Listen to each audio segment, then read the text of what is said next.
nous sommes très heureux d'ouvrir avec cette rencontre consacrée au Zohar, le début donc de notre programmation printemps-été.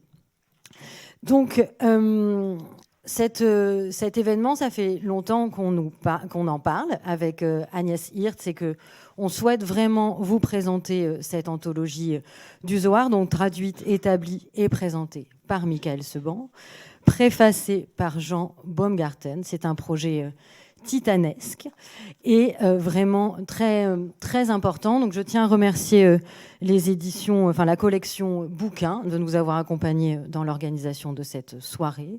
Je remercie également Academ, site sur lequel vous pourrez retrouver cette rencontre ainsi que sur la chaîne YouTube du Mage.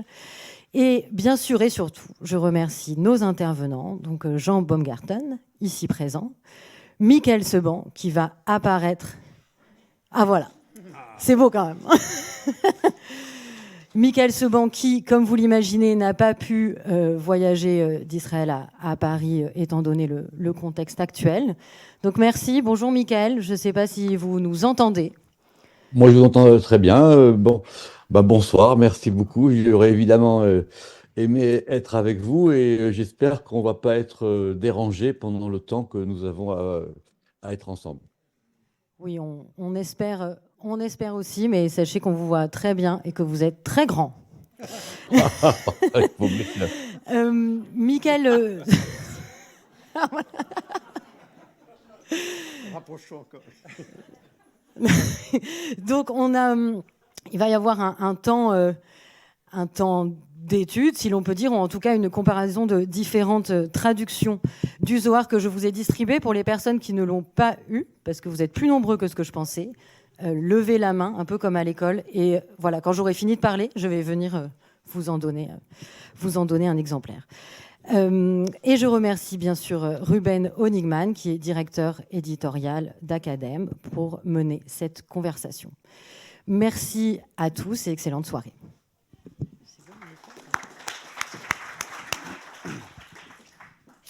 Merci beaucoup Sophie, Andrieux. Bonsoir à toutes et à tous. Bonsoir Jean Baumgarten. Bonsoir. Bonsoir Michael Seban. Bonsoir. La forme, vous m'entendez bien là? La forme un peu particulière de la discussion de ce soir résonne en fait très bien avec le fond du sujet qu'on va explorer ensemble ce soir. Parce qu'on compose tous ensemble un triangle. Michael Seban en surplomb depuis Israël, Jean Baumgarten et moi-même sur cette scène, et vous, finalement, le public dans la salle. Or, le Zohar lui-même est un texte à cheval. À cheval entre les disciplines, l'approche religieuse, l'approche scientifique, on va en parler tout de suite, à cheval aussi entre les mondes, entre les sphères. Jean Baumgarten explique très bien dans sa préface de cette anthologie du Zohar que dans le Zohar, il y a un aspect central, c'est que tout ce qui se passe en bas a des répercussions en haut, entre les mondes. Et que l'homme, c'est le troisième terme qui fait la jonction entre les deux. Et à cheval aussi, et c'est l'aspect qui nous intéresse essentiellement ce soir, à cheval entre les langues. C'est un commentaire, le Zohar est un commentaire en araméen à peu près, d'un texte écrit en hébreu, la Torah, et que Michael Seban traduit donc en français. Il serait tentant de consacrer cette soirée à l'histoire du Zohar, aux discussions sur son ou ses auteurs, à d'autres aspects généraux passionnants, mais nous avons choisi de ne pas faire cela ce soir, en tout cas pas directement. D'abord parce que cela prendrait beaucoup trop de temps. Ensuite, parce que Michael Seban et Jean Baumgarten ont déjà eu l'occasion d'aborder ces questions en ce lieu même, lors de colloques organisés hommage par le passé.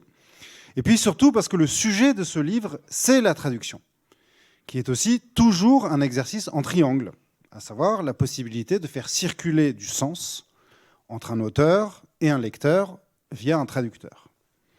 Et qui pose fondamentalement une question dans le cas du Zohar, à savoir comment transposer d'une langue à l'autre un texte aussi opaque qui, par son essence, est gros de multiples strates de compréhension et surtout dont la langue est d'une tout à fait autre nature que la langue qu'on utilise tous, vous et moi, la langue, disons, vernaculaire.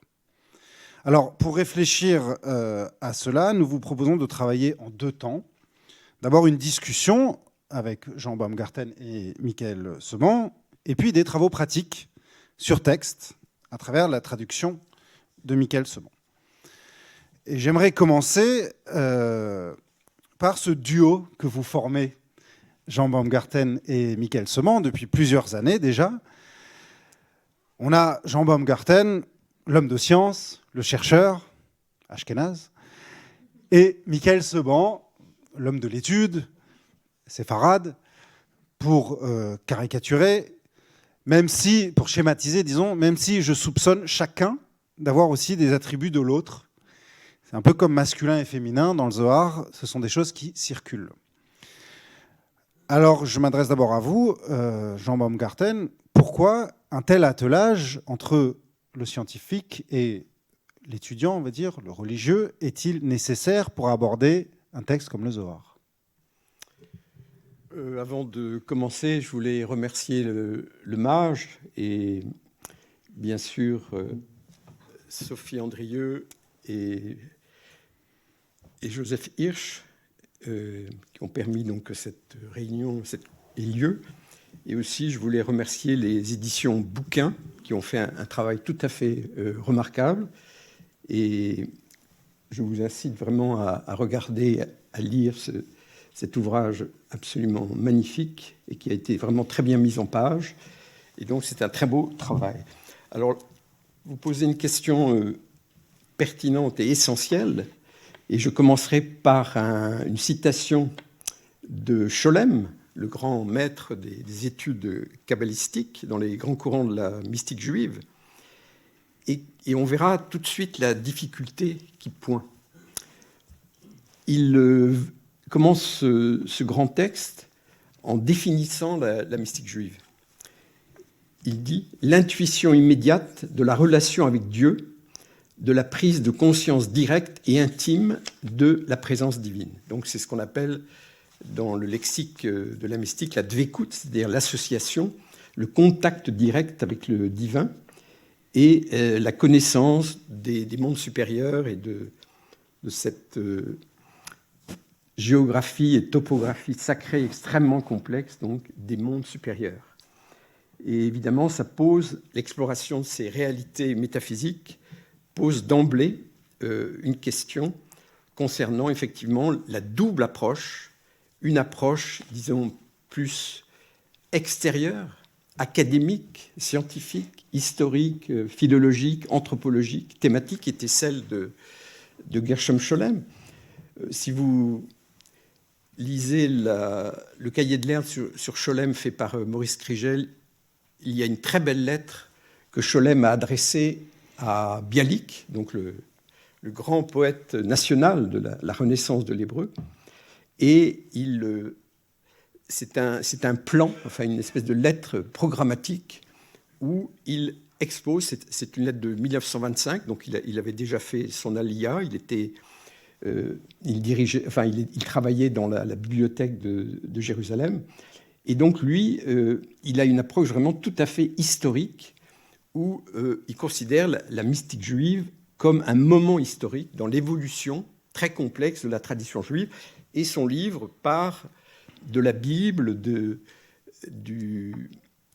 la Merkava, des Heralot, enfin la description dans la mystique ancienne des palais divins, jusqu'au racidisme, avec vraiment une évolution historique, donc une continuité de cette tradition.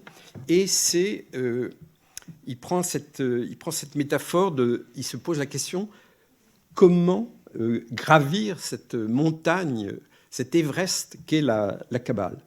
Et il considère qu'il faut utiliser les outils de la philologie, de l'histoire, de l'anthropologie, pour décoder tous ces symboles, ces mythes, ces métaphores, tous ces thèmes, et donc par ce travail textuel d'édition et d'analyse tout à fait rigoureuse des traditions textuelles.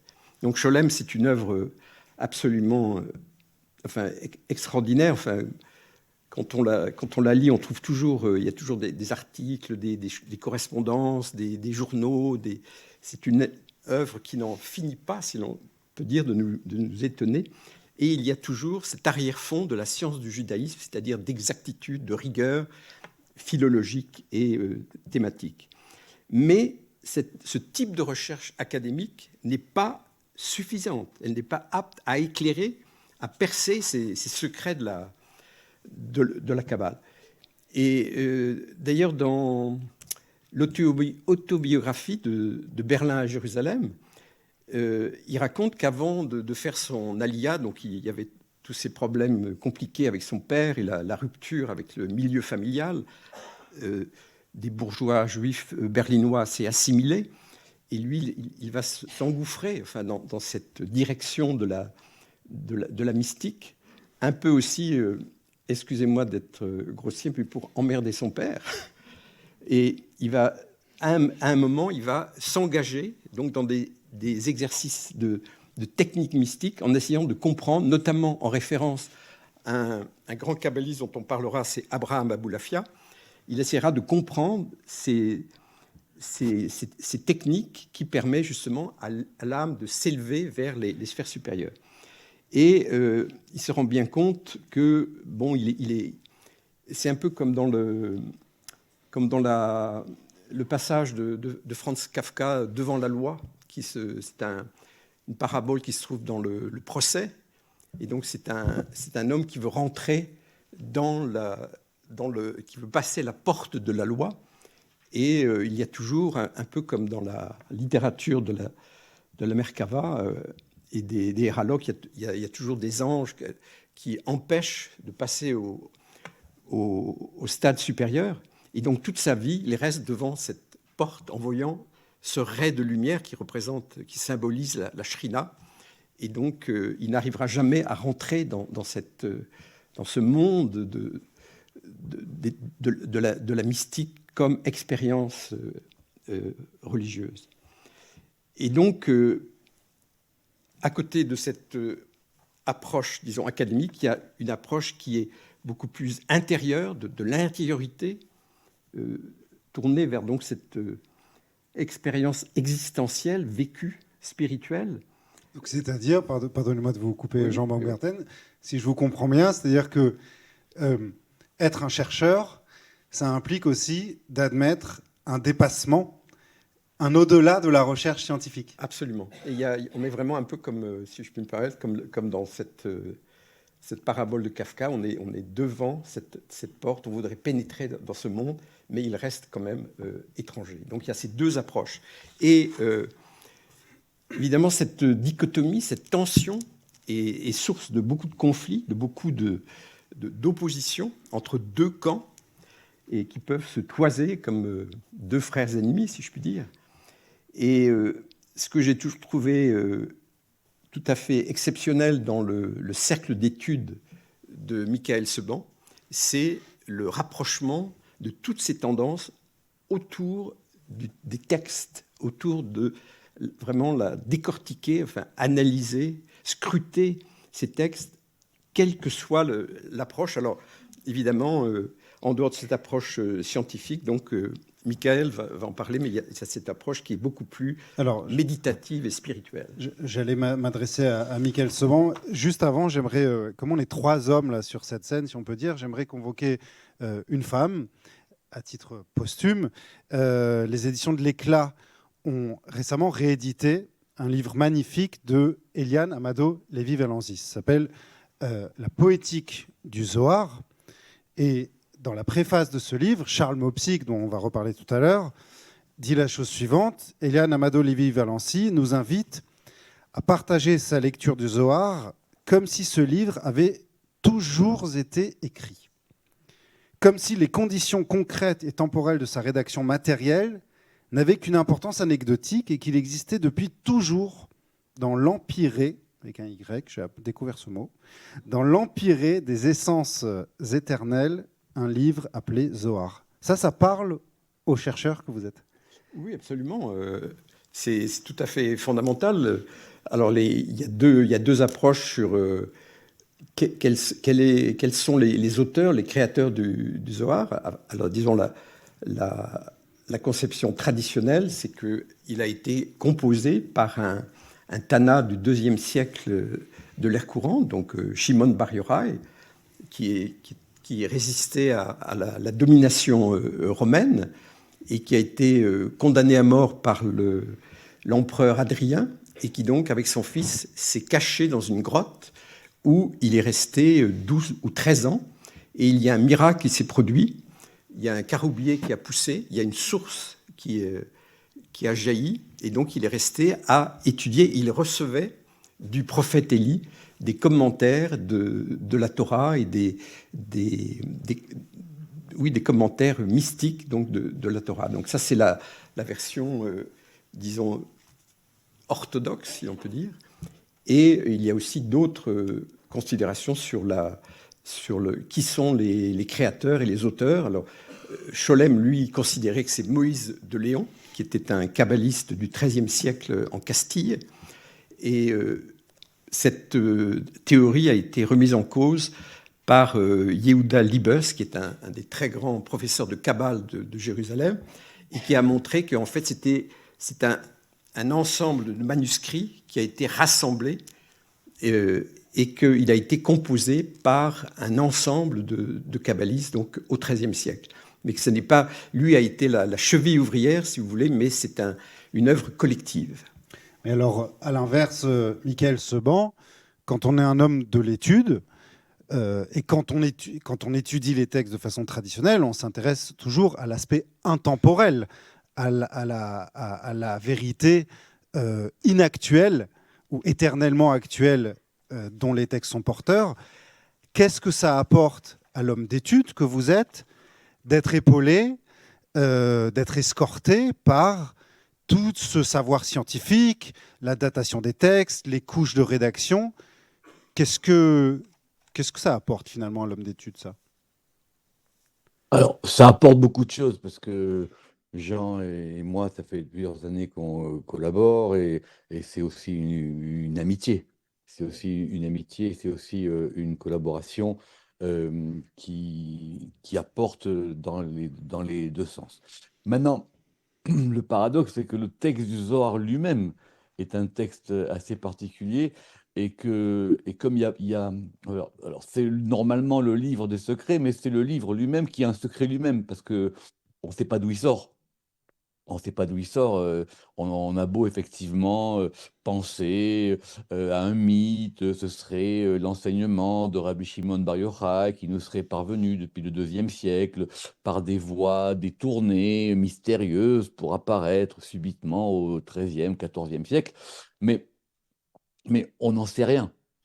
On n'en sait rien, et même les lecteurs traditionnels du Zohar au départ ont dû avoir à résoudre une énigme, quoi. C'est-à-dire comment est-ce qu'un texte qu'on ne connaît pas, il apparaît tout d'un coup au XIIIe siècle et qu'on aurait retrouvé par un miracle. Alors il y a des légendes, il aurait été dans des grottes et on aurait trouvé des jarres qui seraient passés sur des chameaux, enfin des histoires un peu mythiques pour pouvoir permettre de donner une rationalité au fait que ce texte apparaisse. Ce qui n'est pas le cas d'autres textes. C'est-à-dire, quand on parle du Talmud, quand on parle du Midrash, quand on parle d'autres textes, on sait à peu près d'où ils viennent et comment est-ce qu'ils ont circulé jusqu'à nous. Donc, dès le départ, le Zohar lui-même est un texte qui pose problème. Et alors, ce qu'a dit Jean, c'est que, d'abord, personnellement, plus il y a d'éclairage, plus il y a d'approche, plus il y a de perspective sur un texte, plus ça le rend riche. Ça, c'est effectivement.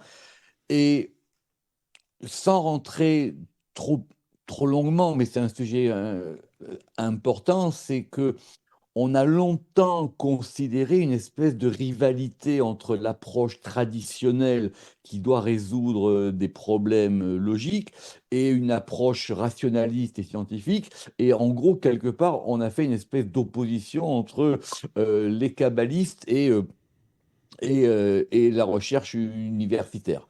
Alors ça a duré longtemps, pour et contre, effectivement, non que le Zohar est un texte mystique, mais non, le Zohar est une construction. Et heureusement, et la preuve, l'amitié et le travail que je fais avec Jean montrent le contraire, et c'est une opposition qui aujourd'hui disparaît dans beaucoup de champs d'études. Dans beaucoup de champs d'études.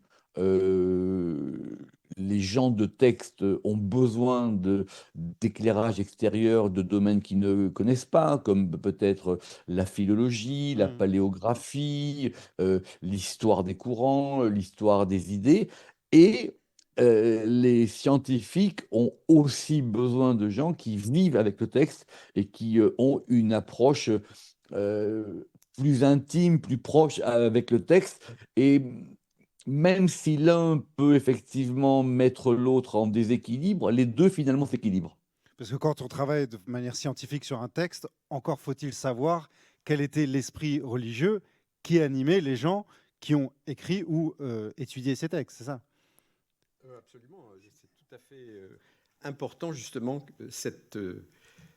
ce dialogue entre ces deux aspects de la connaissance de la tradition et le cercle d'études. C'est justement un lieu tout à fait exceptionnel et d'exploration, de découverte et de dévoilement de ces secrets donc du Tanakh, enfin de la Bible. Et d'autant plus dans cette période assez troublée pour le moins, eh bien, c'est un lieu aussi un peu un lieu de lutte, enfin, contre l'effilochage de la tradition, comme une sorte de garant de la continuité de ces traditions d'études, et contre toutes ces forces de destruction et de disparition qui sont à l'œuvre. Et donc, c'est un lieu qui est, pour moi, enfin, a toujours été absolument essentiel, en dehors des très nombreuses lectures que j'ai pu faire, parce que notre génération, nous avons bénéficié vraiment d'un contexte absolument extraordinaire. Alors, depuis Scholem, Tishby, dans son ouvrage aussi Mishnat Torah, enfin la Wisdom of Zohar, qui est un livre tout à fait exceptionnel, une introduction au Zohar, et puis beaucoup d'élèves de Scholem et de Tishby qui ont vraiment, pour reprendre le titre d'un texte de Scholem, il y a une bibliothéca cabalistica absolument extraordinaire. Et il faut aussi rendre hommage au travail des éditeurs, et je pense à deux maisons d'édition importantes. D'abord Verdier, la collection Les 10 paroles de Charles Mopsic, qui a fait un travail absolument essentiel pour éditer des textes et faire connaître tous ces textes kabbalistiques. Et aussi, il y a cette traduction du Zohar, malheureusement interrompue par le décès de Charles, et aussi les éditions de l'Éclat, qui ont beaucoup édité à la fois des textes, et il y a notamment le texte d'Aboulafia, Oracerel, qui est vraiment on peut dire un exemple de la manière dont on doit éditer les textes kabbalistiques, qui sont très complexes, avec le texte original en araméen, en hébreu, et la traduction, plus un appareil de notes tout à fait passionnant qui permet d'entrer dans la complexité, dans l'aridité de ces textes. Donc on a bénéficié de tout cela, plus les cercles d'études, plus le Beth HaZohar, qui est un lieu tout à fait exceptionnel, où il y a des conférences, des séminaires, des journées d'études, et aussi qui publie des livres, notamment les Tikkuné HaZohar que Michael a traduit, et dernièrement aussi le Sefer HaZikronot, Rezionot, pardon, excusez-moi, le livre des visions de Chaim Vital. Donc il y a aussi tout un programme d'édition. Donc on a bénéficié dans notre génération de cette extraordinaire floraison de traditions, de textes, d'éditions, de traductions. Alors moi j'ai une question spécifique sur ce travail que vous avez accompli là, Michael Seban, dans cette anthologie du Zohar. On l'a dit, le Zohar c'est un livre secret, mais c'est aussi un livre anarchique. comme le Midrash d'ailleurs, comme le commentaire rabbinique de la Torah, c'est-à-dire c'est écrit, il y a un certain ordre puisque c'est un commentaire de la Torah, mais à l'intérieur de cet ordre, ça part dans tous les sens, c'est ce qui fait aussi son charme. Or, dans cette anthologie, Michael Seban, vous avez mis de l'ordre dans le désordre, puisque vous avez classé par thème. Est-ce que ça dénature pas un peu le Zohar de faire ça?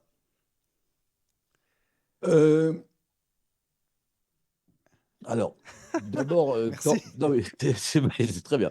Alors, d'abord, quand on a voulu classer le Zohar dans le genre littéraire auquel il appartient, évidemment, tout le monde a compris que le Zohar appartenait au Midrash. Alors, au Midrash, Charles Mopsy, qui a une très belle formule, il dit, mais c'est un Midrash au carré. C'est-à-dire, c'est un Midrash dans le Midrash. D'accord? Donc ça, effectivement, dans le style littéraire du Zohar, ça s'apparente au Midrash. Maintenant, le texte lui-même du Zohar est effectivement très complexe, anarchique, ou enfin, en tout cas pour le lecteur, il est un peu, il est un peu déstabilisant. Et donc, les éditeurs, mais déjà dès le 16e, 17e, ont commencé à dire que pour le lecteur moyen, il fallait un peu aider le lecteur. Donc, ça s'est fait dans le Midrash. On a commencé à découper selon des thèmes. On a commencé à effectivement. Alors, ce que nous, on n'a pas fait dans l'anthologie, c'est que bien qu'effectivement, j'ai déterminé des thèmes, et je dois aussi évidemment ici remercier grandement mon éditrice et Lodi qui doit être dans la salle, c'était que bien qu'effectivement, on mette des thèmes, mais que les thèmes soient dans la suite du texte. D'accord? C'est-à-dire qu'on respecte le déroulé traditionnel du texte du Zohar selon ses folios et qu'effectivement on mette pour le lecteur et en même temps pour la facilité de lecture, parce que c'est l'un des grands problèmes, quoi, c'est que comment est-ce qu'on lit le Zohar? Donc pour pouvoir faire ça, donc on a fait deux choses éditoriales avec Élodie. La premièrement, effectivement, c'est d'avoir des textes courts pour qu'effectivement on puisse avoir de la respiration dans les textes, des introductions au texte, des, des, des thèmes généraux, et surtout, et ça c'est important dans ce livre, c'est qu'on n'a pas mis les notes d'explication qui sont nécessaires, parce que le Zohar sans notes c'est très compliqué, mais les notes, ce ne sont pas ni des notes de fin de page, ni des notes de fin de paragraphe, mais des notes, pardon, mais des notes de paragraphe. C'est-à-dire qu'au lieu d'avoir les notes à la fin de la page, on a découpé le texte par des espèces j'allais dire, de vignettes. Et à la fin de chaque vignette, on a les notes, ce qui permet effectivement à la fois de ralentir la lecture et à chaque fois de prendre inspiration et expiration pour pouvoir rentrer mieux dans le texte. Vous parlez de faciliter la lecture et j'entends bien, mais j'ai une question du même ordre que la précédente. Est-ce que l'opacité du texte n'est pas consubstantielle au Zohar et que traduire par conséquent ce texte, pour employer un mot un peu fort, ça serait trahir le projet, je ne sais pas s'il y a un projet du Zohar, mais ça serait trahir ce texte. Est-ce que faciliter la lecture du Zohar, c'est pas anti-nature? Alors, c'est le problème, c'est ça, c'est l'un des gros problèmes bon, de la traduction des textes mystiques en général et de la traduction du Zohar. C'est-à-dire que quel est le curseur de la traduction, quoi? Ça veut dire, est-ce qu'il faut faire un texte qu'on doit, j'allais dire, qu'on va mâcher, reformuler pour le donner de façon consommable à un lecteur, mais quels sont les outils qu'on va utiliser? Ou à quel moment on va essayer quand même de rendre au lecteur la difficulté du texte lui-même pour le lecteur qui en connaît la langue. Et C'est ça, un peu comme quand on a mis par écrit le Talmud, qu'on ne devait pas mettre par écrit, qui devait rester oral, mais les rabbins ont réussi à le mettre par écrit tout en conservant son oralité. C'est un peu la même idée. Ou par exemple, ce que tu disais tout à l'heure, c'est par exemple la question de la traduction de la poésie. Ça veut dire une phrase poétique, aussi incompréhensible ou énigmatique qu'elle soit, le traducteur, il va essayer de rendre cette énigme depuis la langue source jusque dans la langue à laquelle il va la traduire pour le lecteur. Alors pour le Zohar, les difficultés sont multipliées par 100 parce que on va en parler, j'espère, Ouais. parce qu'il y a le problème de la langue, il y a le problème du vocabulaire, il y a cet aspect, il y a le style du Zohar. Le Zohar a un style, donc il faut aussi essayer quand même de rendre ce style. Et il faut essayer, enfin, en tout cas, c'était ça mon souci depuis le départ, essayer que le lecteur se retrouve dans la même position, Hmm. même si elle est inconfortable, et on me l'a reproché à juste titre, même si elle est inconfortable, même si elle est, même si elle désarçonne le lecteur. Mais de toutes les manières, le lecteur dans la langue originale, il est aussi désarçonné. Donc si maintenant il avait enfin, j'avais essayé, et ça a été fait dans d'autres traductions, de dire, voilà, le texte du Zohar, on va essayer maintenant de le rendre compréhensible. Mais si je le rends compréhensible, c'est avec quoi? Donc ça veut dire qu'il va falloir mettre une interprétation. Et si je l'interprète, je l'interprète comment? D'ailleurs, même, c'est le même problème que la traduction de la Bible. Vous voyez bien que les traductions de la Bible, et puis Jean va en parler surtout parce que Jean, dans sa préface, a bien expliqué cette question des traductions. Même les traductions de la Bible, on voit bien comment on est passé des traductions du 19e de la Bible en français, où on voulait rendre le sens, à des traductions plus contemporaines, je pense à celle de Méchonique ou à celle de Hmm. Chouraki aussi, où on a effectivement dit maintenant, ben, on va aussi euh, inquiéter le lecteur. Voilà. Donc Il faut qu'il l'avantage soit inquiet. avec votre traduction, c'est qu'on est désarçonné, mais dans sa langue maternelle, quoi. Oui, alors, mais c'est une question. Alors, c'est une question qui est amplifiée par le Zohar, parce que le Zohar est un texte qui a ses questions puissance 10, mais enfin, alors, c'est la grande question, c'est que de toutes les manières, les gens qui ouvrent le Zohar, depuis qu'il a été connu et diffusé, on a parlé du Zohar au XVIe siècle, ici on a fait un colloque hommage, ils s'attendaient tous, en ouvrant le livre du Zohar, à avoir accès à la lecture, au plus grand secret de la mystique de la religion la plus ancienne monothéiste du monde. Et effectivement, donc c'est ça qui a fait que beaucoup de gens ont eu un attrait pour le Zohar. Enfin, c'est-à-dire en gros, si je peux parler vulgairement, c'est enfin on va avoir accès au secret des Juifs. D'accord? Enfin le secret des Juifs et dans un livre en plus. Donc et du coup ils se sont rendus compte tous que ben, c'était plus compliqué que ça. Hmm. Puisqu'on a Un parlé secret de cadenassé, ouais. oui, enfin, ce verrou du secret, il est dans la rédaction et dans le style même du Zohar. Alors Enfin, Jean justement, a, Jean a bien parlé de ça dans sa préface. j'allais y venir, Jean Baumgarten, justement, la question de la langue. Vous me disiez en loge tout à l'heure, le Zohar, en fait, c'est ni de l'araméen ni de l'hébreu.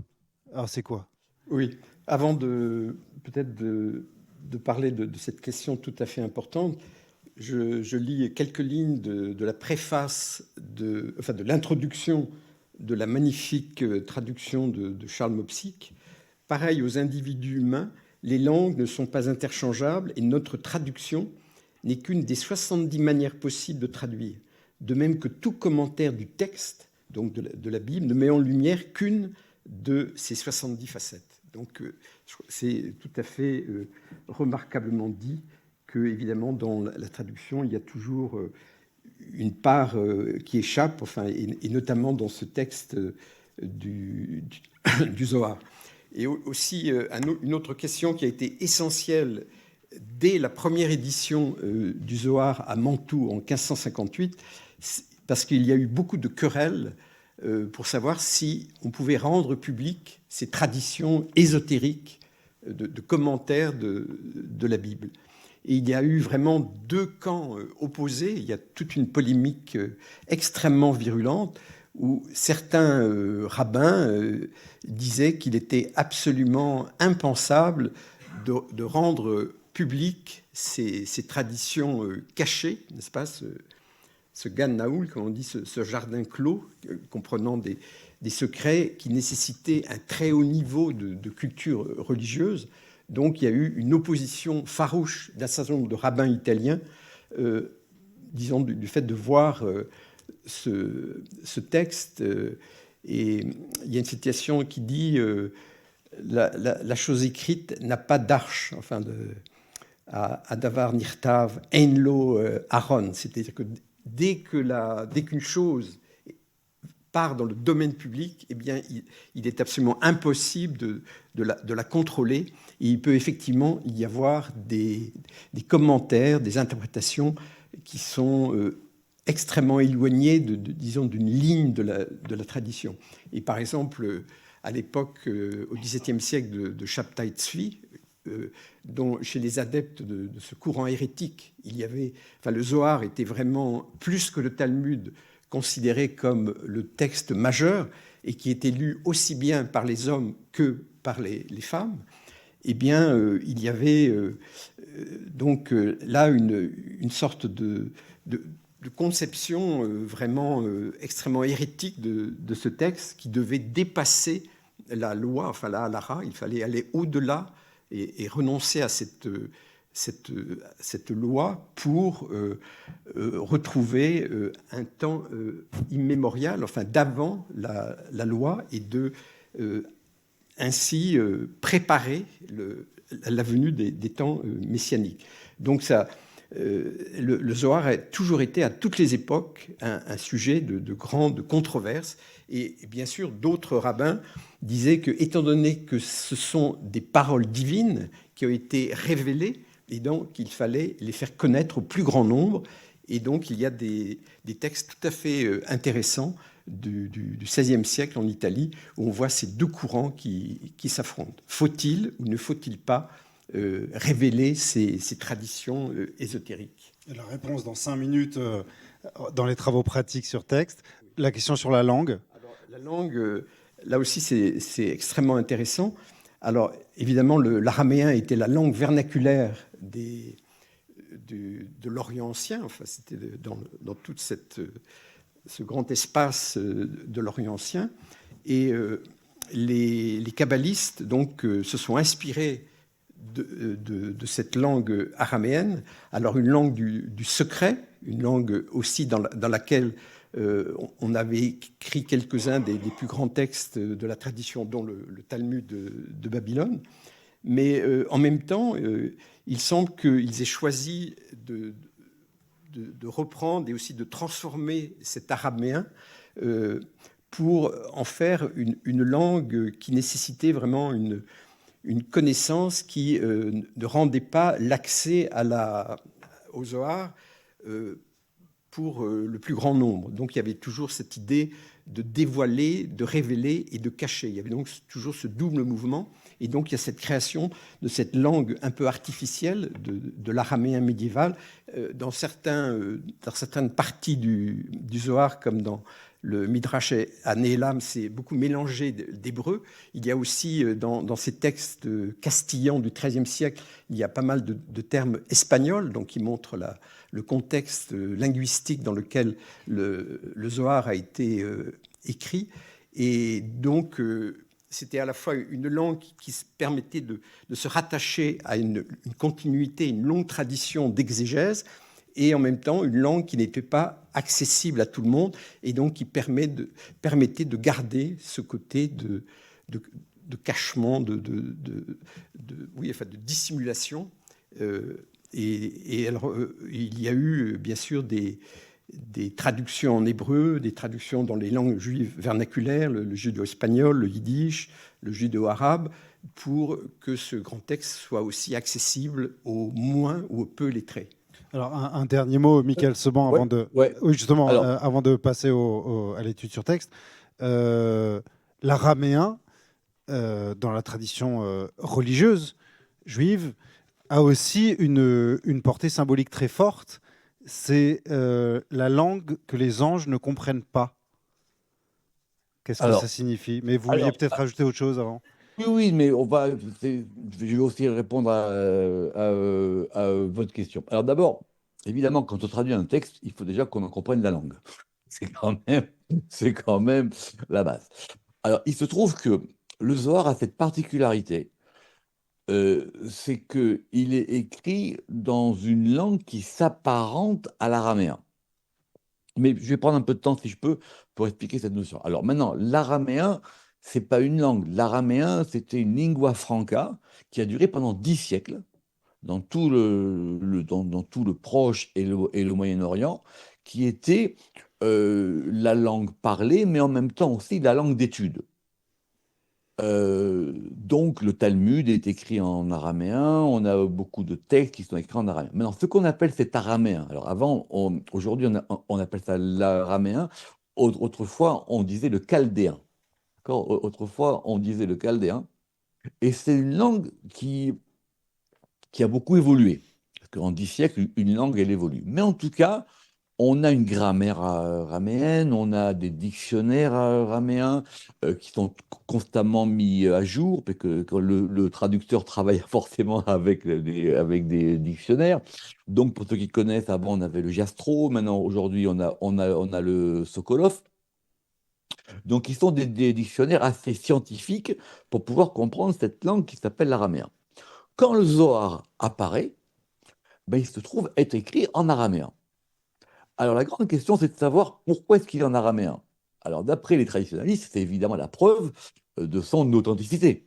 Puisqu'effectivement, si c'est un livre qui provient du deuxième siècle, de l'époque de Rabbi Shimon bar Yochai, c'est normal qu'il soit écrit en araméen.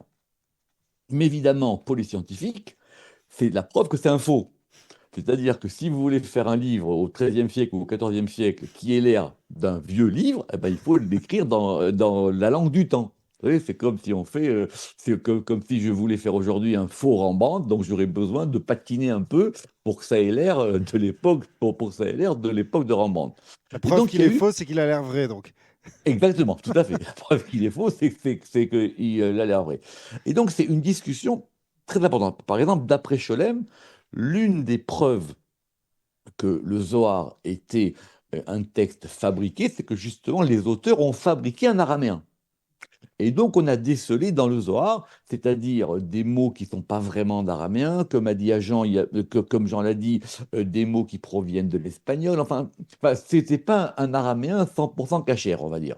D'accord? C'était pas un araméen 100% cachère. Alors, je dois donc dire qu'effectivement, c'est l'un des grands problèmes euh, que j'ai eu et qu'ont eu tous les traducteurs du Zohar. Et alors, juste quand même, parce que c'est intéressant, il y a eu une grammaire du Zohar qui est parue. Alors, c'est à très peu d'exemplaires, qui était fait par un universitaire israélien et qui lui a dit non, l'araméen du Zohar est un araméen cohérent. C'est pas un araméen, c'est pas un artefact, c'est un araméen euh, qui a sa propre conformité. C'est-à-dire, on peut l'entendre comme étant une langue en soi. Je veux aussi en même temps, c'est l'occasion, remercier parce que, évidemment, vous avez parlé de cette anthologie sur laquelle je travaille depuis plus de 15 ans. Donc, effectivement, il y a eu des collaborations avec des gens et donc certains ne sont plus de ce monde. Mais j'étais en contact avec une chercheuse exceptionnelle qui s'appelle Judy Barrett, qui malheureusement est morte il y a quelques années, et qui avait comme projet, que j'espère un jour reprendre, de faire un dictionnaire de l'araméen du Zohar. Mais on est pris là-dedans. Alors maintenant, la question que vous m'avez posée, c'est l'araméen et l'hébreu. Alors l'araméen et l'hébreu, et depuis même le Talmud, l'araméen, c'est un peu la sœur jumelle de l'hébreu. Hmm. Ce sont un peu comme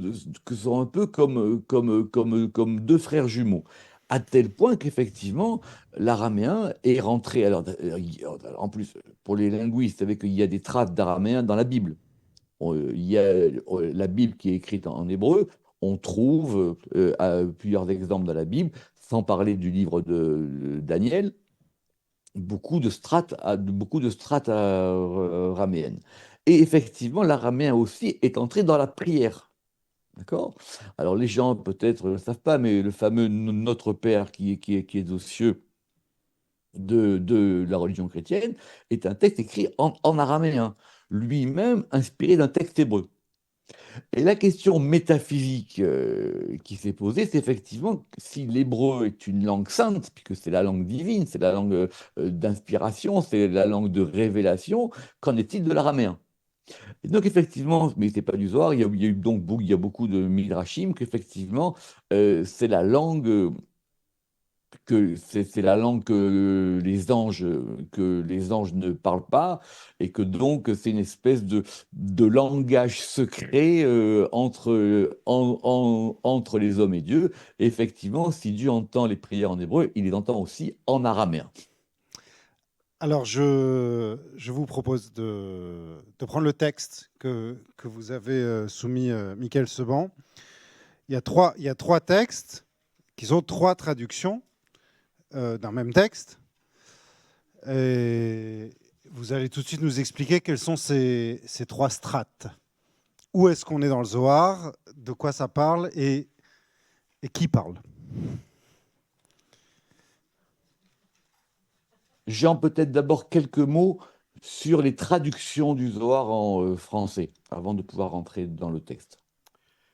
Oui, en français, c'est au XVIe siècle, parmi des hébraïsants chrétiens, notamment Guillaume Postel, qu'on a commencé vraiment à s'intéresser à traduire le Zohar, en considérant que c'était un peu une préfiguration d'un certain nombre de dogmes du christianisme, comme par exemple la Trinité, que l'on mettait en parallèle avec les trois séphirotes supérieures, et aussi pour comprendre les traditions religieuses d'avant la naissance du christianisme. Donc il y a par exemple alors c'est une traduction en latin, mais il y a une traduction du Zohar par Guillaume Postel, et donc qui a été tout à fait importante et qui a permis donc de faire circuler ce texte parmi ces hébraïsants chrétiens. Au XIXe siècle, il y a une très grande différence d'appréhension et de compréhension de ce texte. Certains savants de ce qu'on appelle la Wissenschaft des Judentum, c'est-à-dire les savants qui considéraient que c'était vraiment l'étude philologique, historique qui était primordiale, et qui avaient tendance un peu à rejeter et à mépriser ces traditions ésotériques extrêmement complexes, en niant leur authenticité. Mais il y a quand même un certain nombre de savants, le plus célèbre étant Adolf Jelinek, au milieu du XIXe siècle, qui ont commencé à traduire en allemand, et ça a eu une très grande répercussion dans la connaissance du Zohar. Et ces textes ont été lus par un certain nombre de savants en France, et notamment Adolphe Frank, qui a écrit un ouvrage tout à fait important qui s'appelle « La philosophie religieuse des Hébreux ». Et donc, à cette époque-là, on s'intéressait au Zohar en relation avec, disons, des traditions spiritistes, ésotériques, d'occultisme, donc qui étaient très à la mode à cette époque-là. Et au début du siècle, financé par le grand papetier Lafuma à Lyon, Jean de Pauli, qui est un personnage très énigmatique, qui est certainement un juif converti, a fait la première traduction intégrale du Zohar. C'est celle qu'on voit là à gauche. Voilà. 1906. Voilà. Oui, 1906. Et alors qui a beaucoup de défauts, mais c'est la première tentative de traduire ce texte intégralement. Alors évidemment, il y a des ajouts un peu christianisants, il n'y a aucune référence aux éditions, aux manuscrits dont il s'est servi pour faire cette traduction.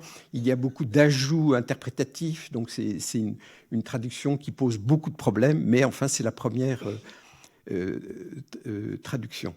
Et Solène, c'est surtout au XXe siècle que les traductions en français ont commencé à être éditées. La plus importante est celle de Charles Mopsic, malheureusement décédé assez jeune, qui n'a pas pu mener à bien la traduction complète du Zohar. Et c'est intéressant de voir dans ces 4 tomes parus chez Verdier comment la traduction a évolué et comment, au fur et à mesure qu'il traduisait, il a approfondi sa méthode de traduction. Et c'est tout à fait intéressant de voir cette évolution et cette transformation du texte. Donc, on va regarder ce texte. Et bien sûr, il y a aussi cette magnifique et très importante traduction de Michael Seban, et qui a la particularité de se référer vraiment à la littéralité, à la matérialité du texte, en mettant en évidence tous les aspects, notamment tout ce qui est du domaine de la phonologie, de la transcription, de la translittération des concepts, des notions, qui montrent à la fois comment ce texte un peu labyrinthique se développe, et en même temps la logique interne de ce texte, où on reprend un certain nombre... Le vocabulaire du Zohar est assez limité, c'est 500-600 mots, et donc il y a ces permutations, ces combinaisons infinies. Mais le propre de cette magnifique traduction, c'est d'être justement le plus proche de la littéralité et de l'effet sonore, enfin des mots, pour montrer justement toute cette polysémie, tous ces sens cachés à l'intérieur de ce qu'on appelle le pshat, c'est-à-dire le sens littéral, qui n'est, selon la tradition, qu'une sorte de vêtement. Et derrière ce sens littéral, il y a une infinité de sens cachés, dissimulés. Et la lecture de cette traduction permet justement de révéler d'une manière, de dévoiler cette architecture très complexe du texte, avec cette polysémie, cette polyphonie de sens et de signification. Michael Seban. alors, alors quand on traduit le Zohar, on doit prendre beaucoup de décisions. Et on doit en prendre un nombre incalculable, à mon avis peut-être un peu plus que pour traduire un autre texte. Donc la première décision qu'on doit prendre, c'est sur quel texte original on va se fonder. Parce que quand on traduit la Bible, en général, la Bible, on sait ce que c'est. Pareil pour le Talmud, etc. Le Zohar lui-même est un texte dont on n'a pas vraiment j'allais dire, de version définitive et établie. Donc il faut prendre une décision. Donc, bon, je ne vais pas rentrer dans les détails, mais la décision que j'ai prise, et Charles aussi a pris la même, enfin, en gros, oui, en gros, on est à peu près d'accord enfin, sur ce point de vue, c'était de se baser sur les éditions imprimées. C'est-à-dire de ne pas aller chercher les textes manuscrits, mais les éditions imprimées. Pourquoi? Parce que les éditions imprimées du Zohar, ce sont elles qui ont établi le Zohar. Comme le Zohar qui est connu à partir de son édition à Mantoue et à Crémone, au XVIe, il devient connu par rapport au texte des imprimeurs. Donc, en gros, c'est la version des imprimeurs. Donc, cette version des imprimeurs, ici, vous avez en haut à gauche, en gros, ce qu'on a dans la version imprimée du Zohar, la version de Mantoue, celle sur laquelle on a consacré un colloque et qu'on a même réédité en fac-similé. Donc, la première chose, c'est que le traducteur, et c'est valable pour De Poli, Charles et moi, on doit se débrouiller avec ça. Donc, ça, c'est quoi? Donc, ça, c'est un texte qui est écrit en caractère hébreu, on va dire, un peu cursive, sur lequel il n'y a aucune ponctuation, c'est-à-dire il n'y a aucune vocalisation. Donc il n'y a aucune ponctuation, donc ça veut dire on ne sait pas à peu près où les phrases se terminent. Alors les éditeurs en ont mis ici, vous voyez un petit peu ici, là et là, mais sinon il y en a aucune. Et évidemment, il y a aussi aucune vocalisation. Or, C'est si ce on qu'on veut appelle prononcer... le caractère Rashi. Enfin, dans la... Oui, parce qu'on appelle le caractère hachi, et donc c'est pas du tout vocalisé. Alors, quand on ne vocalise pas des versets bibliques, bon, on les connaît, mais quand on vocalise pas l'araméen, on a encore des difficultés. Parce qu'il va falloir effectivement savoir comment est-ce qu'on va prononcer ou lire ou comprendre l'araméen. Donc, le petit texte que j'ai choisi, donc, il se trouve où? Donc, il se trouve dans la Genèse, c'est-à-dire dans Béréchit. C'était ce que j'ai voulu choisir pour qu'on puisse avoir aussi la traduction de Charles, qui malheureusement n'a pu traduire que la Genèse. Et, et il se trouve au cours d'un texte assez long qui explique cette grande confusion de la langue qui s'est passée lors de l'épisode de la tour de Babel.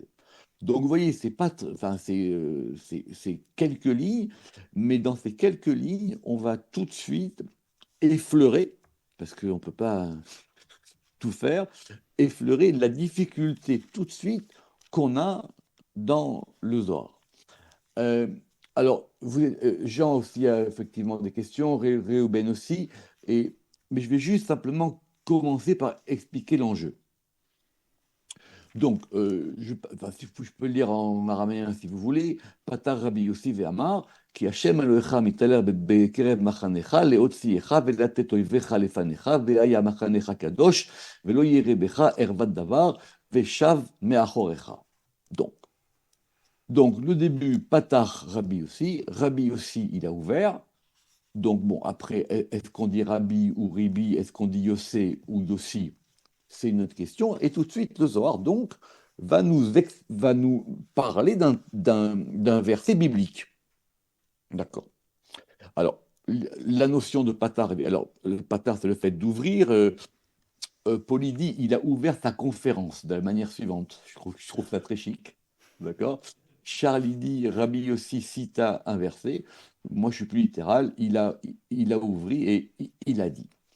Donc, le Zohar, maintenant, donc, va nous mettre dans l'hébreu. Donc, on change de langue et on va rentrer dans l'hébreu. Donc, ce verset-là, le lecteur biblique, il le connaît, c'est le verset de Deutéronome 23,15. D'accord.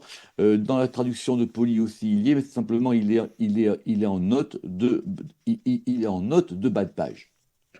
Donc, ce verset, a priori, on le connaît, car Yud Vavke, ton Dieu, alors vous pouvez voir les différentes traductions, mais on va y revenir. Ton Dieu, Oler, alors, va au sein de ton camp pour te sauver et donner ton ennemi devant toi, et ton camp sera saint, et il ne verra pas en toi de nudité de parole, et il retournera derrière toi. Alors, déjà, euh, alors, je ne vais pas être trop technique parce que c'est pas exactement le verset biblique, parce que dans le verset biblique, Oivecha, c'est avec deux yud, et ici, c'est avec un seul yud. C'est la raison pour laquelle j'ai traduit ton ennemi, alors que les autres traductions donnent tes ennemis. Donc déjà, la première des choses, c'est que quand on va traduire le Zohar, il faut retraduire la Bible. Parce qu'on ne peut pas se contenter de la version originale de la Bible. On ne peut pas faire du copier-coller depuis une traduction de Bible. Il y a encore quelques petites nuances. C'est que Charles, effectivement, lui, il traduit qui ne verra pas chez toi une chose nue, alors que moi, j'ai traduit une nudité de parole. J'expliquerai pourquoi la suite. Et donc, et tout de suite, et ça va être très très très court, Ki Hashem Elohecha mitalech, le Zohar, il va prendre le début du verset. Donc, Ki Hashem Elohecha mitalech, c'est-à-dire parce que, alors, chez De Poli, c'est très marrant, parce qu'évidemment, c'est le Seigneur ton Dieu, donc c'est pour ça que Scholem n'aimait pas du tout la traduction de Poli. Hein. Et ce qu'on a dit de la traduction de Charles, c'est que c'était la première traduction juive. Parce que c'est quand même important, même si le traducteur est juif ou pas, mais que la traduction le soit. C'est-à-dire que ce soit une traduction qui soit dans les textes et dans l'esprit juif. Donc effectivement, on est passé de Seigneur ton Dieu à Yud Kevavke, et on va juste prendre le début. Ki Hashem Elohecha mitalech, donc car Yud Kei Vav Kei, ton Dieu se déplace, ou comme j'ai traduit moi, car Yud Kei Vav Kei, ton Dieu va. D'accord. Pourquoi est-ce que vous écrivez Dieu différemment de Mopsic, Michelson? Alors, alors, Vous mettez un alors, W là où il met un V. alors, on va voir, c'est l'une des nombreuses questions. D'accord. Dans la préface du livre, il y a quelques pages sur les choix que j'ai pris de translittération. Le vav est un wav, parce que sinon après, ça fera doublon avec le bet qui sent de la guèche se prononcera un V. D'accord? Mais ça, c'est l'une des choses. Et Dieu, effectivement, le Dieu, alors pour c'est que Dieu, avec le point ici, Dieu, c'est pour pas écrire littéralement le nom de Dieu. Mais la question tout de suite, donc je reprends. Donc le Zohar, il va prendre un verset biblique, il va donc sélectionner du verset biblique une partie qui est Hachem Elohecha. C'est pour ça que, par exemple, j'ai fait très attention à ce que ce soit en italique, de façon à ce qu'on puisse, dans le texte, distinguer entre l'araméen qui est en écriture normale et l'hébreu qui sera en italique. Parce que le Zohar, il va tisser ces deux choses. Charles le fait aussi avec des guillemets. Et donc, Me'alech mi. Donc, Me'alech, on a repris le terme hébreu du verset, c'est-à-dire le soit traduit par se déplacer où il va, mais le Zohar pose une question, il dit Mi ba'ele, on aurait dû dire Me'alech. Alors, pour les non-hébraïsants, je vais essayer d'être, enfin, d'un peu expliqué.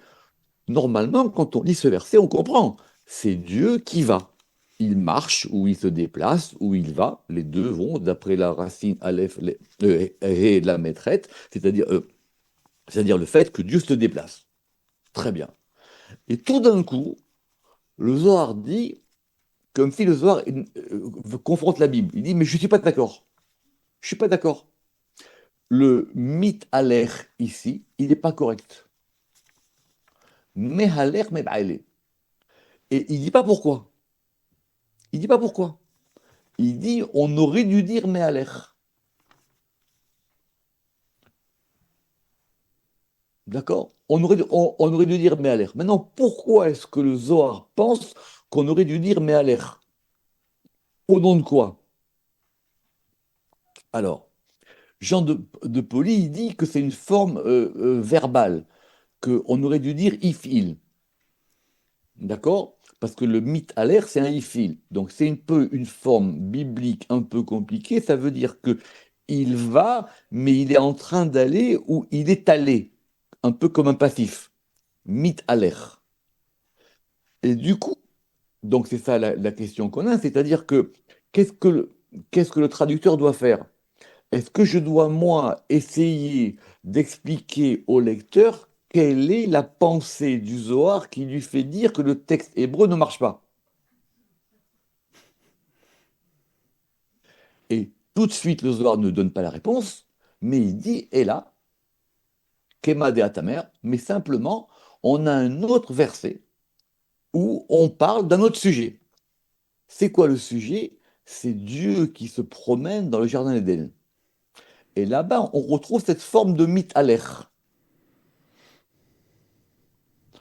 Donc, du coup, en termes d'interprétation, et c'est ça la force et la richesse du Zohar, c'est que tout d'un coup, le Zohar dit, j'essaie de reprendre parce que c'est très compliqué, le verset il dit mitaler, mais il se trompe. Il aurait dû dire mealer. Simplement, il y a un autre verset où là on dit mitaler. Mais dans le deuxième verset de mitaler, ça pose pas de question, ça ne pose pas un problème au Zohar. Ok, donc sortons de l'aspect technique maintenant. Donc Dieu se déplace. Maintenant, est-ce que la manière dont il se déplace dans le camp pour protéger les enfants d'Israël dans le désert, est-ce que c'est la même manière dont il a pour se déplacer dans le jardin d'Éden avant que Adam et Ève ne fautent? C'est la Alors, je question vous que tout le laisse. monde se pose. Ah oui, bien sûr. Alors, euh, du coup, on a une espèce de collision, quoi. On a une espèce de collision entre deux thèmes. Donc, le fait que Dieu se déplace, ok, c'est le langage biblique, mais en même temps, quel est le déplacement divin? Et ce déplacement divin, le Zohar va l'attraper, si je peux dire, par une espèce de défaut grammatical. Mais pourquoi est-ce que le Zohar, il aurait voulu dire le Méaler?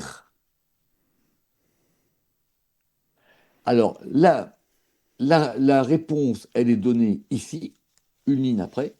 Mitaler nekeva, Méaler dachar. Donc la forme mitaler est une forme au féminin, ce qui n'est pas tout à fait exact en grammaire hébraïque, mais le Zohar le sait. Et Méaler, c'est masculin. Donc Dieu a deux manières de se déplacer, une manière masculine et une manière féminine. Donc vous imaginez, en deux lignes. Alors, donc dans la traduction, dans la traduction de Deux Poly, il faut être quand même juste avec lui. Il se débrouille pas mal. Donc pourquoi l'écriture dit-elle mitalaire alors qu'elle aurait dû dire méalaire? Mais ce verset renferme le même sens que dans les paroles de l'écriture. Ils entendent dire la voix donc, du Seigneur Dieu qui se promenait dans le paradis, après-midi, lorsqu'il s'élève un vent doux, c'est dans la Genèse. Et mit à l'air désigne la femelle et met à l'air désigne le mâle. D'accord? Chez Charles, c'est quand même effectivement beaucoup plus subtil. Le verbe se déplacer dans sa forme féminine se dit mit à l'air et dans sa forme masculine met à l'air. Moi, j'ai mis directement le texte mit à l'air féminin, met à l'air masculin. Donc déjà, tout de suite, cette notion de masculin et féminin. Alors, alors évidemment, chez deux polis, c'est le mâle et la femelle. Donc ça, effectivement, c'est plus compliqué à comprendre. Charles, évidemment, il explique qu'il s'agit de la forme, alors que moi, j'ai préféré laisser la scansion et le rythme du Zohar.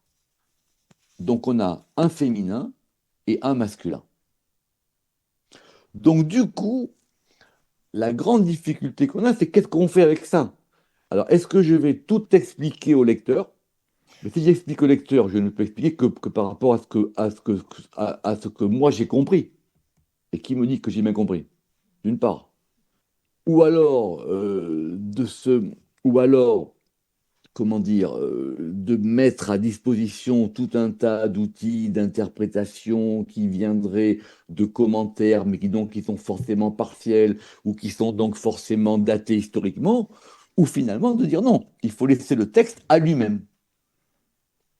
Mais donc, pour être sûr de bien comprendre, Michael Seban, à ce stade du texte, il y a une question essentielle, c'est pourquoi Dieu se déplace-t-il de façon féminine, précisément dans ce contexte où il est question de nudité au milieu du camp. Alors, la force du Zohar, c'est qu'il pose 40 questions à la fois. Parce que d'abord, De un, 70 le façons fait, différentes. bien sûr, parce que d'abord, un, de dire que il y aurait une marche masculine et une marche féminine dans la marche divine, il n'y a que le Zohar qui le dit. Il n'y C'est a aucun, Dieu.e. oui, mais il y a aucun commentateur biblique classique qui a considéré que ce mitalaire-là était un féminin. Parce que si c'était vraiment un féminin, ça serait mitalechet. Donc c'est même pas un féminin. Donc déjà, le Zohar dit, attention, quand Dieu marche, il a deux manières de marcher. Une manière masculine et une manière féminine. Déjà, ça, s'il n'y a pas le Zohar, vous ne pouvez pas le savoir. C'est ça l'histoire. Mais aler mi ba'aleh. On aurait dû dire mehaler. Mais pourquoi? Ah, parce qu'il y a une différence entre mehaler et mitaler. Et c'est quoi? C'est que l'un est masculin et l'autre est féminin. Et donc, du coup, quand on prend ces deux versets, qui eux ont les deux mitalaire et mitalaire, la manière dont Dieu marche dans le jardin d'Éden au moment où ce fruit va être mangé, et la manière dont Dieu se déplace dans le camp d'Israël pour protéger le camp, c'est pareil. Et donc, du coup, le Zohar, tout d'un coup, il va mettre une espèce j'allais dire, de signaux stéréo sur deux versets qui n'ont pas de rapport direct, en disant, attention, dans les deux cas, le rapport au divin est le même. Donc, ce n'est pas une question, c'est 50 questions qui se posent d'un coup. On va passer après les. On pourrait passer 3 heures là-dessus, mais. Oui, bien sûr. Mais justement, Jean Baumgarten, vous vouliez peut-être je voulais dire quelque chose là-dessus? Mettre en évidence la grande richesse de ces textes. Enfin, il y a une profondeur lexicale. Par exemple, le terme que traduit tout à fait bien nudité de parole, ervat davar. Alors, on le trouve dans la Bible, dans le Lévitique. C'est une référence à quelque chose d'indécent, enfin d'impur, notamment dans les parties du Lévitique sur les fautes sexuelles et les défauts, disons, conjugaux, disons. Mais on voit très bien que dans le Zohar, c'est une signification tout à fait haute, tout à fait particulière. Ervat davar, donc cette nudité de parole, eh bien, c'est une rupture, une cassure dans la sainteté qui rend le lieu indigne de la présence de la Shrina. Et c'est aussi le sens d'une parole nue, c'est-à-dire d'une parole qui est exempte de mystère, de secret, et donc ça indique la perte du mystère dans la parole, dans une sorte de profanation du mystère. Donc le monde est créé par la parole divine, et parler donc contient une dimension cachée, une lumière cachée, et on voit combien la profondeur de toutes ces expressions. Il y a aussi une autre expression, le souffle du jour. Il y a des expressions très, très poétiques, le roar ayom. Il y a aussi cette notion, Adam s'est caché, it rabé. Donc avant la transgression, Adam et Ève vivaient dans une sorte de conscience de la transparence, disons, de la présence divine. Et après la transgression, eh bien, Adam se sent séparé de Dieu. Il a honte, il se cache dans l'épaisseur d'une sorte de matérialité derrière des voiles, levouche en hébreu, qui est un terme tout à fait important dans le Zohar. Et donc, il se dissimule, il dissimule la lumière divine. Donc, ça marque la distance donc, des humains qui ont fauté et de la présence divine. Et donc, toute l'histoire spirituelle qui présente donc, dans tous ces passages, eh bien, ça consiste justement à inverser cette perspective, ce mouvement, pour sortir de cette dissimulation cosmique, disons, pour atteindre la rédemption. Donc on voit à la fois la réutilisation de termes qui sont très importants dans la Bible, mais qui, dans le Zohar, prennent une dimension cosmique tout à fait différente. Et c'est ça aussi l'intérêt de cette traduction, et aussi sa beauté et sa réussite, c'est parce qu'on est très près dans nudité de parole, dans le souffle du jour, de ces expressions magnifiques et très poétiques du texte zoharique. Et donc, une traduction correctement entreprise, ce serait en fait une façon de déshabiller le texte tout en le réhabillant autrement. Voilà. Toujours dans cette dynamique de dissimulation. Oui. Ce va-et-vient. Ça veut dire que oui, pardon. L'un des problèmes, c'est qu'il faut essayer de lire le texte biblique comme le Zohar le lit. Alors, par exemple, ici, Charles, il a raison. Alors bon, déjà, chez Jean de Pauli, et qu'il n'y paraisse rien qui le souille, par rapport au sens, Jean de Pauli, il a raison. C'est ça l'idée du verset. Ça veut dire qu'il faut que dans le camp, il n'y ait rien qui ne soit pas indécent. Très bien. Charles, il a raison aussi parce que Hervat Davar, c'est exactement ça, c'est-à-dire une chose nue. Donc qu'il n'y ait pas dans le camp quelque chose qui soit de l'ordre de la nudité. Maintenant, la suite du texte, vous regarderez dans la page 92 et dans mon truc, dans ma traduction et Charles Mopsik dans le 385, c'est que dans la suite du texte, le Zohar, il va dire que Hervat Davar, c'est une parole. Donc du coup, si je lis le Zohar jusqu'au bout, je comprends que le Zohar, il a entendu Davar comme voulant dire une parole et non pas une chose, bien que Davar puisse dire les deux. Et donc je dois maintenant revenir dans mon verset original pour transformer mon Davar de chose en une nudité. Donc Charles, il fait son choix de dire, laissons le verset dans son sens courant. Hervat Davar, c'est tout à fait ça, c'est une chose nue. Et quand on arrivera à la suite du Zohar, où le Zohar dira, mais Hervat Davar, c'est justement la parole qui est nue, c'est-à-dire la parole qui n'a pas d'habit, c'est-à-dire la parole qui n'a pas de vêtements, la parole qui n'a pas de contenance, si on peut dire, c'est une parole nue. Et donc, du coup, on devra revenir dans le texte au début pour dire, attention, mais quand j'ai lu chose nue, je me suis trompé. J'aurais dû dire que c'était une parole nue. Moi, j'ai fait le choix de dire non. Puisque le Zohar, quelques lignes plus tard, nous dira que Hervat Davar, c'est la parole nue, donc autant le traduire tout de suite. Merci beaucoup à tous les deux. Je propose qu'on prenne quelques minutes pour les questions de la salle, s'il y en a.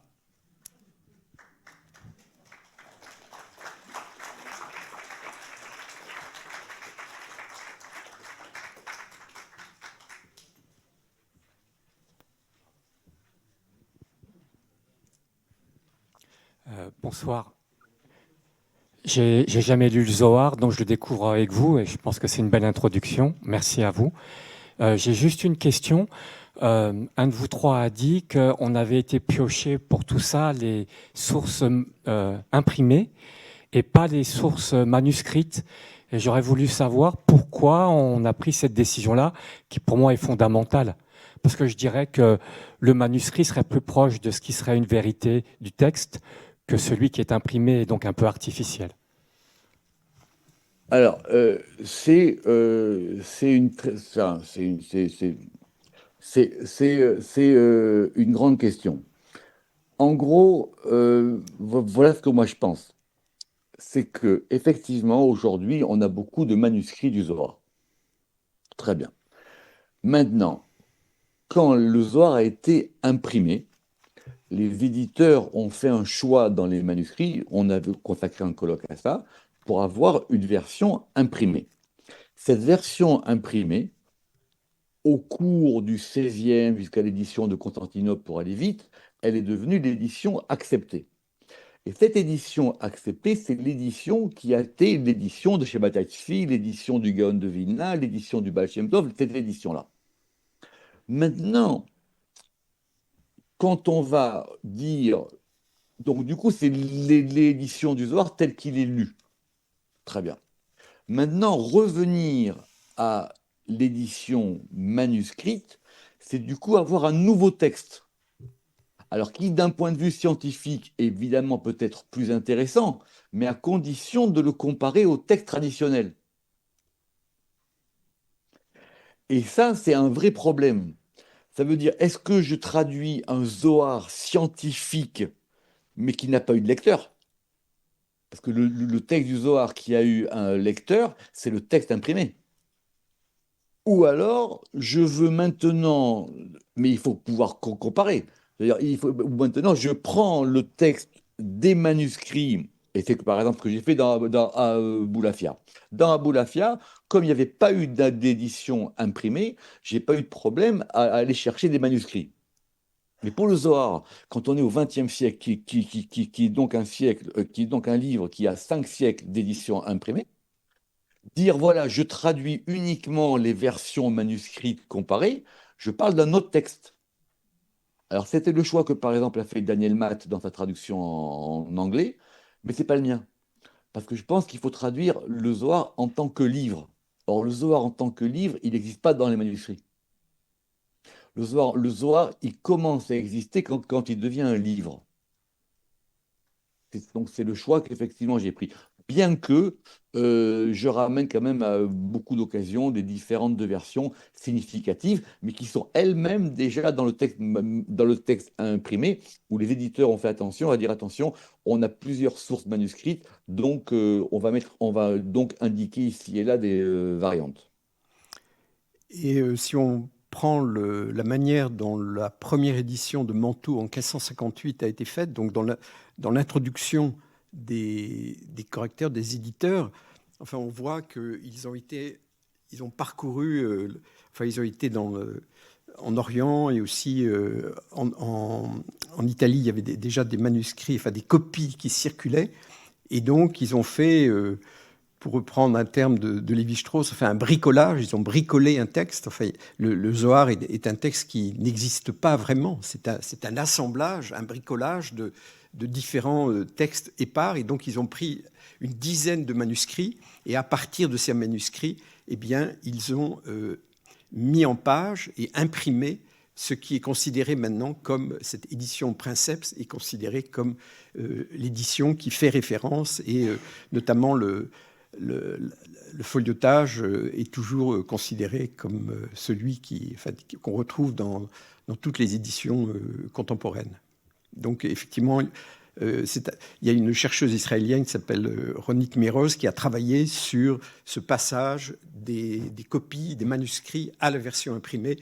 Et là, c'est un travail très complexe. Elle a comparé des versions et elle est arrivée à comprendre comment ces éditeurs ont travaillé pour éditer ce texte.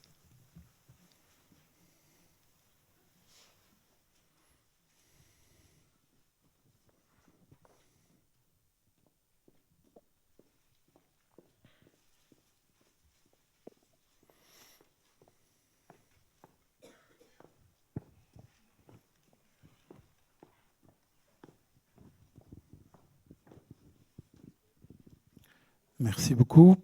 Dans la continuité de la question précédente, est-ce qu'on ne pourrait pas faire l'hypothèse qu'il y a des traditions orales transmises de maître à disciple, secrètes plus ou moins, et que cette tradition remonte à bien auparavant, et elle se continue encore après, et qu'il faudrait demander à des kabbalistes initiés leur avis? Alors je pense... Parmi l'un d'entre eux, Gabriel Agaï a sorti un livre et il se revendique de cette tradition de confrérie et de tradition orale.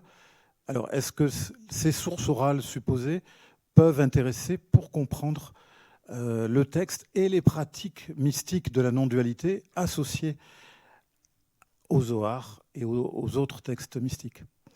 Oui, d'ailleurs, un des arguments des adversaires de l'édition des textes, c'est qu'ils considéraient justement, comme vous le dites, que la transmission, Kabbalah c'est réception et c'est aussi transmission de cette tradition, ne pouvait se faire que de la bouche d'un maître à l'oreille d'un disciple, et que donc ces traditions en dehors de ces cercles, un peu comme dans des confréries soufis par exemple, ou en Inde il y a ce même type de transmission, ça ne pouvait se faire que d'une manière orale. Et aussi, ce qu'il y a de très intéressant et de remarquablement fait dans la traduction de Michael, je saute les époques, c'est justement que toutes ces questions d'oralité sont conservées, et on voit bien l'importance de cet enseignement oral pour la manière dont le texte... comment c'est devenu, à partir de cette tradition orale, un texte écrit. Mais ces traces d'oralité dans l'écriture subsistent. Et c'est ça aussi l'intérêt et la beauté de cette traduction.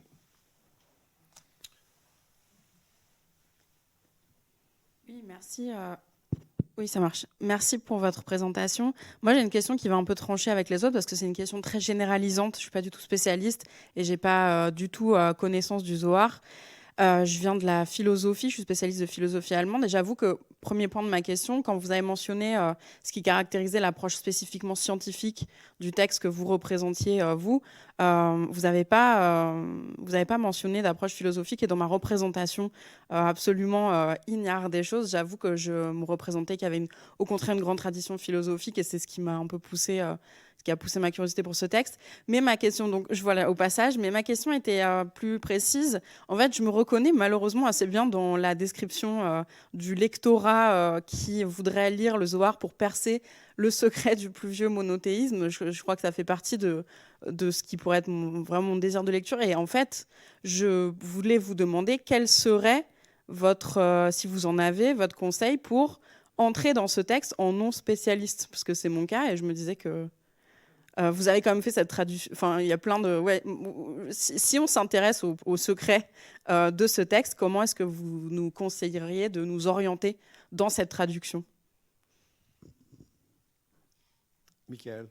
Alors, depuis que le Zohar a été imprimé, vous doutez bien qu'il a été lu, relu, commenté, recommandé, expliqué, réexpliqué. Par toutes sortes de gens. On parlait de Reuchlin, on peut parler. Donc, ce travail-là, il a été fait, et évidemment, chacun dit, j'ai moi la vérité du Zohar. D'accord. Charles le dit très, très, très bien. Les premiers chrétiens qui ont lu le Zohar, ils pensaient y découvrir la preuve de la Trinité. Et la preuve qu'effectivement, les Juifs s'étaient trompés et que donc ils devraient embrasser la religion juive. Donc, il n'y a pas de, il n'y a pas de réponse. Il n'y a pas de réponse. Après, à partir du Zohar, il y a eu tout un tas de textes qui ont été faits d'explications, de kabbale, de mystique. Donc, j'aurais pas vraiment de conseils à vous donner par rapport à ça, si je peux le dire ainsi. Après, tout va dépendre. Et puis, en même temps, c'est une aventure. En même temps, c'est une aventure, et c'est une aventure de texte, et c'est une aventure d'écriture et de compréhension. Alors après, mais ça n'a pas manqué, hein, ça manque pas, hein, des livres d'introduction au Zohar, des livres d'introduction à la Kabbale, des livres d'introduction à la mystique juive. Oui, ça manque pas. Le meilleur conseil qu'on puisse vous donner, c'est de se procurer l'anthologie du Zohar à la librairie du Mage dans quelques minutes, parce qu'on va être obligé de s'arrêter. Juste par une anecdote, il y avait une étudiante de Cholem qui lui avait demandé, maître, que me conseillerez-vous, quel est le livre le plus important qu'il faut lire pour comprendre la Kabbale? Et il lui avait répondu, lisez le procès de Kafka, c'est la meilleure introduction au Zohar. Et j'ajouterai un autre texte, c'est la Bibliothèque de Babel de Borges, qui est un texte hautement kabbalistique. Et bon, enfin, c'est une question très compliquée sur les relations entre philo et Kabbale. Bon, je ne vais pas rentrer, mais lisez le livre de Moshe Hidel qui est paru au Cerf, la Kabbale Nouvelle Perspective. Et là, il y a des chapitres tout à fait importants sur justement une réaction des kabbalistes à la philosophie de Maïmonide, où ils considéraient qu'on ne pouvait pas avoir accès à tous ces secrets, que le langage était uniquement une convention, qu'elle représentait des choses, mais qu'on ne pouvait pas aller au-delà, sauf à utiliser un certain nombre d'anthropomorphismes. On parlait des pieds de Dieu, etc., qui étaient des moyens de faire comprendre la divinité aux moins instruits, disons. Mais cette vision a été remise en cause par les kabbalistes qui considéraient au contraire que le langage était un moyen d'accéder aux réalités divines. Et donc, il y a une conception de la langue qui est totalement différente. Donc, je vous suggère de lire ce livre tout à fait remarquable. Merci beaucoup, Jean Baumgarten. Merci.